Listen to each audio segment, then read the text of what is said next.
കഴിഞ്ഞ അധ്യായത്തിൽ പറഞ്ഞാൽ നമ്മൾ ഐ വി ശശി എന്ന കലാസംവിധായകൻ്റെ കഥ. ആ കലാസംവിധായകനിൽ നിന്ന് സംവിധായകനിലേക്കുള്ള കഥയാണ് ഇനി പറയാൻ പോകുന്നത്. കാരണം അദ്ദേഹം ഒരിക്കലും ഒരു സംവിധായകനാണെന്ന് ആഗ്രഹിച്ചല്ല, പക്ഷേ മലയാള സിനിമ ഒരു സംവിധായകൻ്റെ കുപ്പായം അദ്ദേഹത്തെ അണിയിച്ചു കൊടുക്കുകയായിരുന്നു. അതാണ് വിധി എന്ന് പറയുന്നത്, ചരിത്ര നിയോഗം എന്ന് പറയുന്നത്.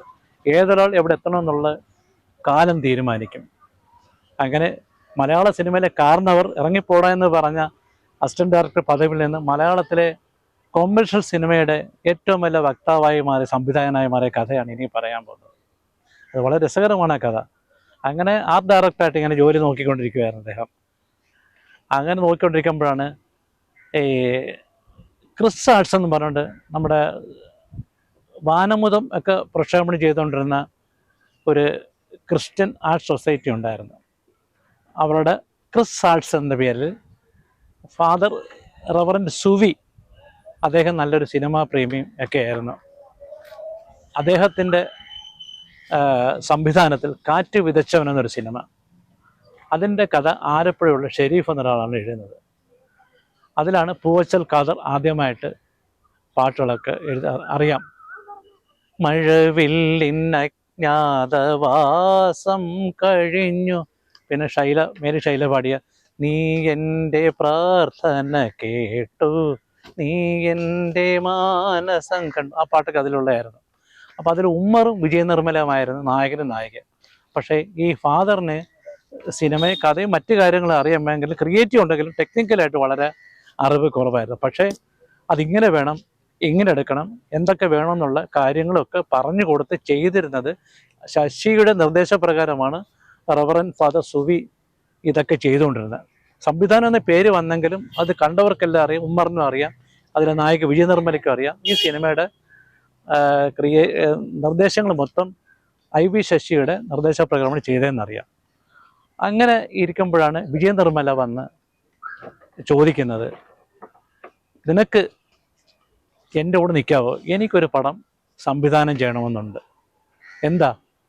അപ്പം ശശി പറഞ്ഞു, അദ്ദേഹത്തിന് സംവിധാനത്തിൽ താല്പര്യമില്ല, ചെയ്തു തരാം, പക്ഷേ എൻ്റെ പേര് വെക്കല്ല്. വിജയ നിർമ്മല ആഗ്രഹിച്ചു അത് തന്നെ. അവർ പറഞ്ഞേ, നിൻ്റെ പേര് വെക്കാനാണ് ഞാനെന്തിനാ പണം കൊടുക്കുന്നത്, എൻ്റെ പേര് വെക്കണം, പക്ഷെ നിനക്കിതെല്ലാം അറിയാം എന്ന് പറഞ്ഞു. അങ്ങനെ അദ്ദേഹം കവിത എന്ന സിനിമ മലയാളത്തിൽ, എനിക്ക് തോന്നുന്നു വിജയ നിർമ്മല മലയാളിയല്ല, പക്ഷേ മലയാളത്തിൽ ഒരു നടി സംവിധാനം ചെയ്യുന്ന ആദ്യത്തെ സിനിമയാണ് കവിത. അന്ന് വരെ നടികളാരും സംവിധാനത്തെ തിരിഞ്ഞിട്ട്, തമിഴിലുണ്ട് ഭാനുമതിയുണ്ട്, പക്ഷെ മലയാളത്തിൽ കന്നഡക്കാരിയായ ഒരു നടിയാണ് വിജയ നിർമ്മല. അവർ മലയാളത്തിൽ അഭിനയിക്കുക, ഒരു സിനിമ സംവിധാനം ചെയ്യുകയും ചെയ്തു. അവരുടെ ആദ്യത്തെ സിനിമയും കൂടാണ്. പക്ഷേ അതിൽ ഒരു കാര്യം ചെയ്തിരുന്നവർ, നിർമ്മാണത്തിൻ്റെ പേര് അവരുടെ സഹോദരൻ ആനന്ദിൻ്റെ പേരായിരുന്നു. അപ്പോൾ നിർമ്മാണം ഐ വി ശശി ആനന്ദ് എന്ന് കൊടുത്തിരുന്നു. പക്ഷെ അങ്ങനെ സിനിമ ഇറങ്ങിയ സിനിമ വിജയിച്ചു. തിക്കുറിശി വിജയ നിർമ്മലയൊക്കെ അഭിനയിച്ച സിനിമ വളരെയധികം വിജയിച്ചു. അതും ആലപ്പുഴക്കാരൻ ഷെരീഫിൻ്റെ കഥയായിരുന്നു. അപ്പോൾ കഥ ഇത്രയും മനോഹരമായി ചിത്രീകരിച്ചു. ഷെരീഫും ഐ വി ശശിയും തമ്മിൽ നല്ലൊരു ആത്മബന്ധത്തിലായി. അങ്ങനെ ഈ രണ്ട് പടങ്ങൾ മലയാള സിനിമയിൽ IB ശശിക്ക് സംവിധാനം അറിയാമെന്ന് പരക്കെ പിന്നാമ്പുറങ്ങളിൽ ചർച്ചയായി. പക്ഷേ അദ്ദേഹം ഒരു സംവിധാനം ആവണമെന്ന് ആഗ്രഹിച്ചില്ല. അങ്ങനെ ഇരിക്കെ മുരളി മൂവീസ് രാമേന്ദ്രൻ, എല്ലാവർക്കും അറിയാം, അവളുടെ രാവുകൾ സിനിമയുടെ നിർമ്മാതാവെന്ന പേരാണ് ഏറ്റവും കൂടുതൽ അറിയപ്പെടുന്നത്. പക്ഷെ അതിനു മുമ്പ് തന്നെ തിക്കുറിശ്ശി സംവിധാനം ചെയ്തുകൊണ്ട് ഉർവശി ഭാരതി എന്നൊരു പടമുണ്ട്. ജയഭാരതിയായിരുന്നു നായിക. കാർക്കൂന്തൽ കെട്ടിൽ നിന്ന് വാസന തൈലം, തുള്ളി തുള്ളി നടക്കുന്ന കള്ളിപ്പെണ്ണ് എന്നൊക്കെ ഹിറ്റ് ഗാനങ്ങളുടെ സിനിമയായിരുന്നു. പക്ഷേ സിനിമ വിജയിച്ചില്ല. അങ്ങനെ കോഴിക്കോട്ടെ തിയേറ്ററൊക്കെ വിറ്റ് വന്ന പൈസ കൊണ്ടാണ് മുരളി മൂവീസ് രാമേന്ദ്രൻ ആ പടം ചെയ്യുന്നത്. മുരളി മൂവീസ് രാമേന്ദ്രനും IB ശശിയും ഒരേ സ്ഥലക്കാരനും കൂട്ടുകാരുമാണ്. ഒരു ദിവസം പറഞ്ഞ്, നീ ഇങ്ങനെ മറ്റുള്ളവർക്ക് വേണ്ടി പടം ചെയ്യാതെ എനിക്ക് വേണ്ടി ഒരു പടം ചെയ്യും. ഞാൻ സംവിധാനം ചെയ്തു, എനിക്ക് കലാസംവിധാനമായാൽ മതി. ഇല്ല, നിനക്കാനുള്ള കഴിവുണ്ട്, എല്ലാവർക്കും അറിയാം, നീ അത് ചെയ്യണം. അതിന് കഥയൊന്നുമില്ല, അതൊക്കെ ഞാൻ ഒപ്പിച്ചേരാൻ പറഞ്ഞിട്ട് ഷെരീഫിന് ചെന്ന് കാണുന്നു. ഷെരീഫ് അന്നേരം ഒരു നല്ല ഒരു കഥ പറയുന്നു. ഒരു തുരുത്തിൽ ചുറ്റും തുരുത്തെന്ന് പറയുമ്പോൾ വെള്ളത്തെ ചുറ്റപ്പെടാൻ തുരുത്ത്. പക്ഷെ അവിടെ കുടിവെള്ളമില്ല. ദൂരെ വള്ളത്തിൽ ഈ കലവും ഒക്കെ വെച്ച് ദൂര സ്ഥലങ്ങളിൽ പോയി വെള്ളം കൊണ്ടുവരുന്ന ഒരു നാട്ടുകാരുടെ വ്യത്യസ്തമായ കഥയാണ്. കഥ ഇഷ്ടപ്പെട്ടു. IB ശശിയും ഷെരീഫും കൂടി ചേർന്ന് സ്ക്രിപ്റ്റൊക്കെ എഴുതി. അങ്ങനെ മുരളി മൂവീസ് കുറച്ച് പൈസ എവിടെയെങ്കിലും കടം മേടിക്കും, കൊണ്ടുവരും. അങ്ങനെ പൈസ നഷ്ടമായ നിർമ്മാതാവിൻ്റെ പൈസയാണ്. വളരെ ലോപിച്ചാണ് നിർമ്മാണവും സംവിധാനമൊക്കെ. അങ്ങനെ ആ ലോ ബഡ്ജറ്റിൽ IB ശശി തൻ്റെ ആദ്യത്തെ സിനിമ അണിയിച്ചൊരുക്കുകയാണ്. അപ്പോൾ നായകനാവാനായിട്ട് പലരെയും പറഞ്ഞെങ്കിലും അദ്ദേഹത്തിന് അപ്പം ഉമ്മറിന് നായകനാക്കാമെന്ന് പറഞ്ഞു. അപ്പോൾ ഉമ്മറിനെ സമീപിച്ചു. എന്നാൽ നിനക്ക് വേറെ ജോലിയാണ്, ഞാൻ നായകനായിട്ട് അവൻ ഒറ്റ പടവും വിജയിച്ചിട്ടില്ല, നിനക്ക് നിൻ്റെ ആദ്യത്തെ പടം ഇതുകൊണ്ട് തുലയ്ക്കണോ? പക്ഷേ IB ശശി അവനില്ല, നിങ്ങൾ തന്നെ വേണം, നിങ്ങളെയാണ് നായകനാണ് നിശ്ചയിച്ചേക്കുന്നത്. അതാണ് IB ശശിയുടെ ധൈര്യം. അങ്ങനെ റാണിചന്ദ്ര, തൻ്റെ വളരെ കൂട്ടുകാരിയായിരുന്നു റാണിചന്ദ്ര, രാഘവൻ, ശ്രീവിദ്യ, അങ്ങനെ അന്നത്തെ രണ്ടാം കിട താരങ്ങളെ വെച്ചാണ്. പ്രൈം മിനിസ്റ്റർ മധുവും ഇല്ലാത്ത ഒരു സിനിമ എന്ന് ആലോചിക്കാൻ പോലും പറ്റത്തില്ല ഇൻഡസ്ട്രിയിൽ.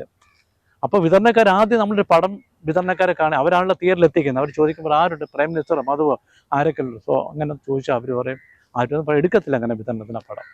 പക്ഷേ ഈ വിഷയത്തിൻ്റെ പുതുമയും ആവിഷ്കരണത്തിൻ്റെ പുതുമയും കൊണ്ട് ഈ സിനിമ അവരെന്ന് അന്നത്തെ വിതരണ ജിയോയെ കാണിച്ചു. ജിയോ കുട്ടപ്പൻ എന്ന് പറയുന്ന ആളാണ് ഈ കവിതയും കാറ്റുവതച്ചും എടുത്തത്. പക്ഷേ IB ശശിയുടെ കഴിവാണെന്നറിയാം. എങ്കിൽ പോലും ആ പടം കുട്ടപ്പൻ പറഞ്ഞ് ഇതിൽ പ്രൈം മിനിസ്റ്റർ മധുവൊന്നുമില്ല, ആരുമില്ല, തിയേറ്ററിൽ ഓടത്തില്ല എന്നൊക്കെ പറഞ്ഞു. പിന്നെ അതിന് വേറെ ഒരു കാര്യമുണ്ട്. അന്ന് ഈ പ്രിൻ്റ് എടുക്കുമ്പോൾ നമ്മുടെ ഈ ശബ്ദം കേട്ടുമ്പോൾ ചിലവാണ്. സൗണ്ട് നെഗറ്റീവും പിക്ചർ നെഗറ്റീവും കയറ്റി സിങ്ക്രണൈസ് ചെയ്തിട്ടാണ് കൂട്ടിവെപ്പിച്ചാണ് പടം റഷസ് കാണുന്നത്. പക്ഷേ അന്ന് ഇവരുടെ പൈസ ഇല്ലാത്തതുകൊണ്ട് ഷൂട്ട് ചെയ്ത പിക്ചർ എഡിറ്റ് ചെയ്താൽ കാണിച്ചത്. അപ്പോൾ ഡയലോഗ് ഇല്ലാത്തതുകൊണ്ട് കുട്ടപ്പനൊന്നും മനസ്സിലായില്ല, ജിയോ കുട്ടപ്പന് മനസ്സിലായില്ല. ആ കാരണം കൊണ്ടും അദ്ദേഹം ആ പടം വേണ്ടാന്ന് വെച്ചു. പിന്നീട് ആ സമയത്താണ് കലാനിലയം കൃഷ്ണൻ നായർ അദ്ദേഹം സിനിമാ നിർമ്മാണത്തേക്ക് തിരിഞ്ഞത്. അപ്പം വിചാരിച്ച ആ നിർമ്മാണം അദ്ദേഹത്തിന് വിതരണത്തിലെ ബുദ്ധിമുട്ടും തൻ്റെ സ്വന്തം സിനിമകൾ വിതരണം ചെയ്യാൻ അദ്ദേഹം ജീവൻ പിക്ചേഴ്സ് എന്നൊരു കമ്പനി ആരംഭിച്ചു അദ്ദേഹം.